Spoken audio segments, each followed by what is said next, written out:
এই যে সাবুদানা খিচুড়ির জন্য বাদামটাকে একটু ভেজে নিলাম।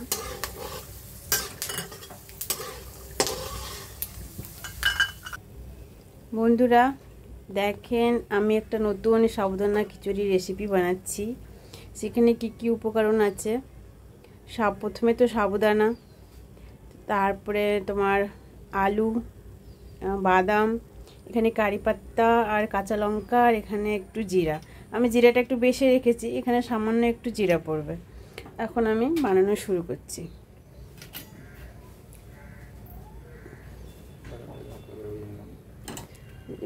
প্রথমে বাদামটাকে একটু করে ভেজে নিলাম আমি। সেই জিনিসটা, এই যে একটু জিরা দিলাম,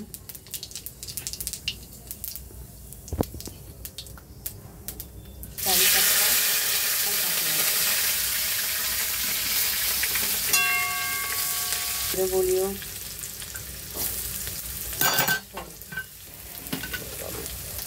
এই যে আলুটা একটু হালকা একটু ভেজে নেব।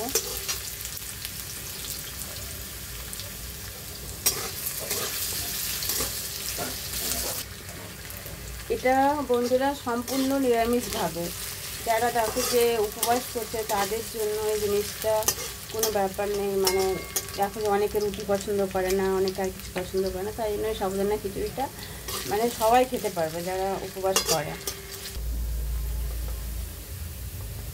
একটু পরিমাণ মতো লবণ দিয়ে দিলাম, যতটুকু লাগবে আর কি।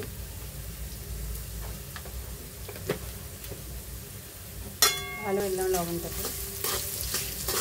আলু ভাজাটা হয়ে গেছে, আলুটাও সিদ্ধ হয়ে গেছে। এখন আমরা সাবুদানাটা এর মধ্যে ঢেলে দিলাম।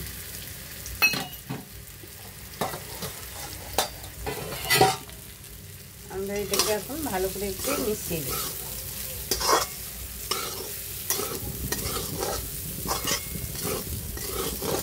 ভাজা বাদামটা যেটা ছিল ওটা এখন আমি ঢেলে দিলাম।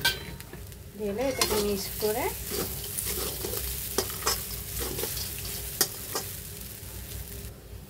এই যে হালকা একটু চিনি দিলাম। আমাদের বাঙালিদের মধ্যে চিনি ছাড়া কোনো সবজি বা কোনো, চিনিটা হলো সব থেকে ফেভারিট বাঙালিদের মধ্যে। এবার 2 মিনিটের জন্য ওটাকে আমি ঢেকে দিই।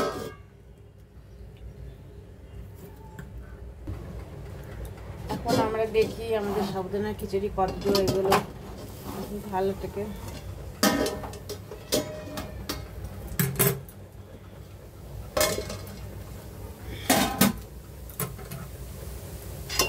আমাদের সাবুদানা খিচুড়ি অলরেডি রেডি।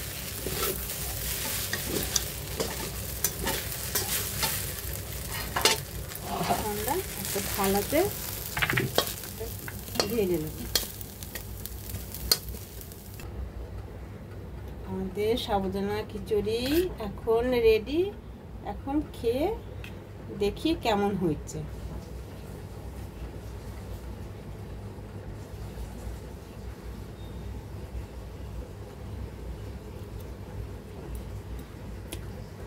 অসাধারণ,